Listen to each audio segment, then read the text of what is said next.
How did the entire world get this fat this fast? Did everyone just become a bunch of gluttons and sloths?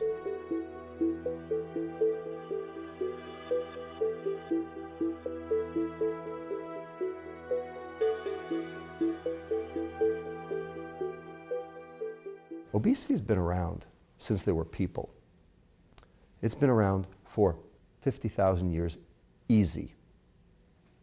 And it was around before McDonald's, Burger King, Wendy's. It was around before Coca-Cola. Obesity is part of the human condition, and there are evolutionary reasons why obesity has been selected for in individual populations, because people who store energy are more likely to be able to survive periods of famine. So there is a selection process that goes on all the time. But none of those things explain how in 30 years we have gone from being svelte, if you will, to basically being unbelievably sick. That's what an epidemic, or a pandemic in this case, looks like. That's what plague, influenza looked like.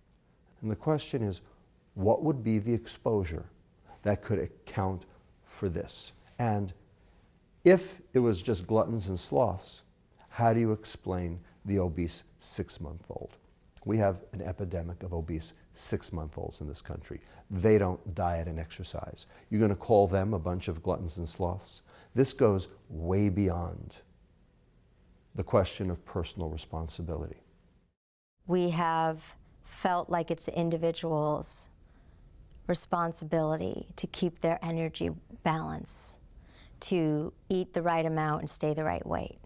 But when something goes wrong, like the majority of the population becoming overweight, we have to question that model, and we have to look at the forces outside of ourselves, these huge societal, environmental forces that are shaping obesity. The reason we're in this epidemic can be summed up with one statement, one idea that has become so pervasive, that has become sacrosanct, that it has become dogma. And that statement is, a calorie is a calorie. It's the first thing dietitians learn in dietary school. If you eat more than you burn, you will gain weight. If you eat less than you burn, you will lose weight. And it doesn't matter if those calories come from carrots or cheesecake. The bottom line is, a calorie is a calorie.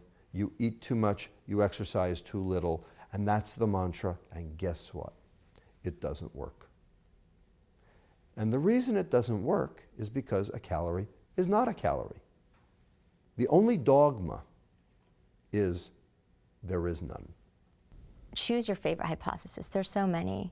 Well, you know, what is it in our environment? Is it just the excess of food? Is it the high fructose corn syrup? Is it the antibiotics we're taking, the estrogens, different hormones and hormone mimickers? Is it the intrauterine environment? All of these factors play a role. So it is not just one thing.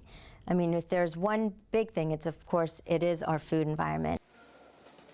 Fast foods, fast preparing, fast eating, and fast causing disease too. And we in our 2-parent working, 2-hour commuting, 2-job life do not have time for food.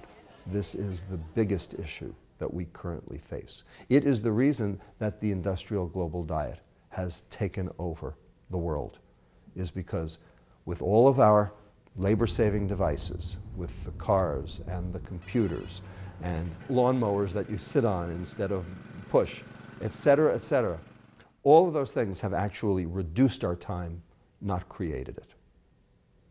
So this is a function of the changes that we have made in our society, ostensibly for our benefit. The question is, are they? Well, there's been a number of changes in the last 30 years in how we interact with food, with our food supply. There's over 24,000 different foods that enter the marketplace every year. Then there's the issue of sleep patterning, stress, how we feed our animals, the nutrients in the soil. There's a number of different issues at play. All of these converge on, I think, adding to something to the obesity epidemic. The Western diet, our diet, that we prize and export all over the globe, has now become the industrial global diet because it's cheap, it's portable, it has no depreciation, witness the 10-year-old Twinkie, and it was designed to taste really good, to keep people eating. This is now everywhere. This is the exposure. This is what has changed. I think we have had a perfect storm. We have had the confluence of this changed food environment, the restricted activity, like no PE in schools, and chemicals that we're not quite sure what we're being exposed to. And they're working together.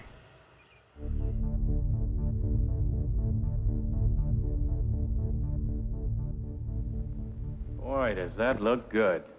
But honey, what'll these calories do to my waistline? Relax, it's diet delight.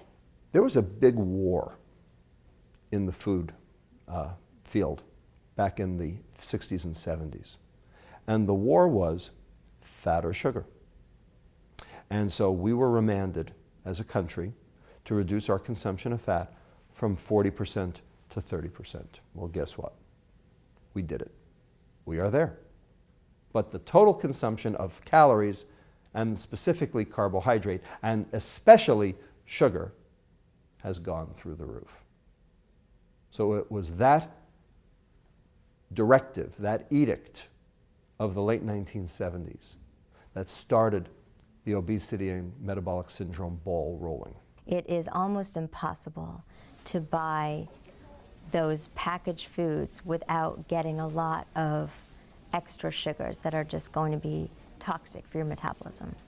I'm suspicious of anything that says low-fat or diet because you know that that means that they've had to compensate with a lot of these added sugars. A perfect example, snack wells. So what's a snack well? 2 grams of fat down, 13 grams of carbohydrate increased, 4 of which are sugar. No fewer calories, same number of calories. And if fat's not the problem and sugar is, you can see where we're going here.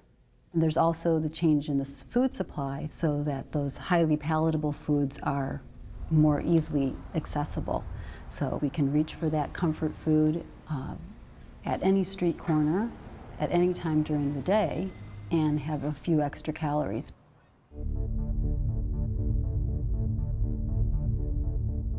When we talk about the diseases of obesity, we are talking about type 2 diabetes, hypertension, lipid problems, so blood fats, if you will, heart disease. Those are sort of the big four, if you will, that constitute what we classically call the metabolic syndrome.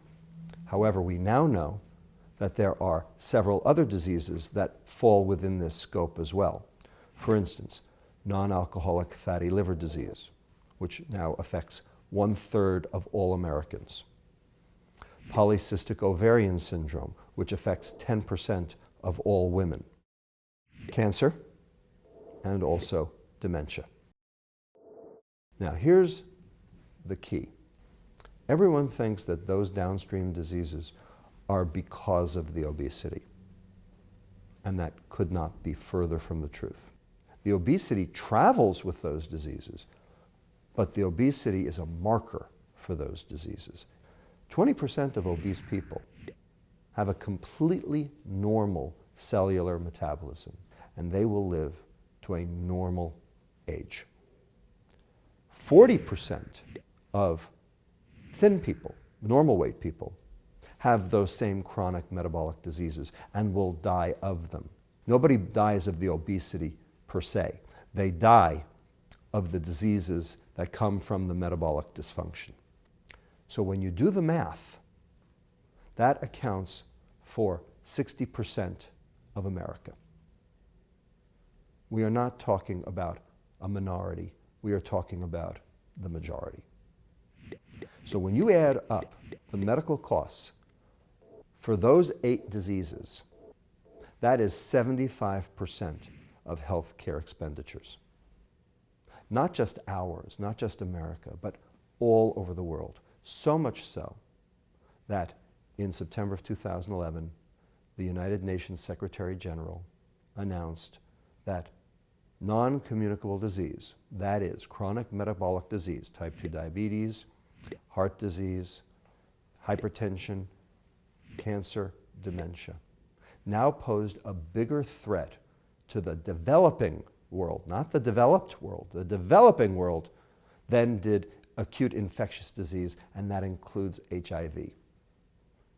This is enormous. This is mind-boggling. This is absolutely staggering that developing countries have a bigger problem with obesity and diabetes than they do with cholera and other infections. When you think about that, that really has to stop and give you pause. Something is going on here.